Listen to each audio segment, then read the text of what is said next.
Kama. Nyabenda. Hewe. Kushaje tuvuye. Hewe na kurufise sha. Na kusuragaragara. Banazi ko nimukuje hanze. Nivuye kugura agakarata ka fièvre jaune. Kuko mu mpapuro z'ingendo negereza kubanda gafise. Rahira none ugakuye he? Kwa manyanga. So ko ibiro kumayera muke kandi bizimbutse sha.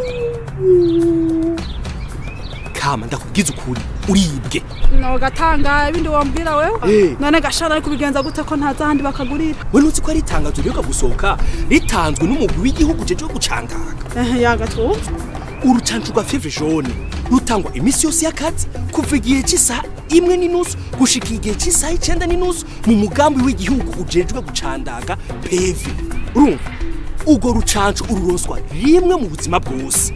Urumva umuntu wese agwiteza iminsi 10 imbere yuko afata urugendo kugira ngo urwo rukingo rube rwamukingiye by'ukuri.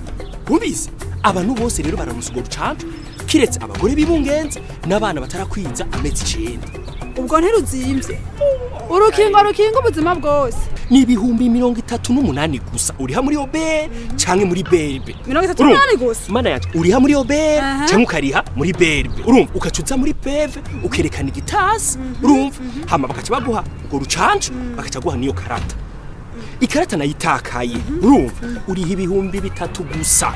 Abanye muri obere cyangwa ukabiriha muri berbe. Urumva ukacuza rero bakakurabira mu bitabo cyangwa bakakurabira mu mashini nyabwongo yuko amazina yawe arimwo nubundi waragwiteje. Akaye.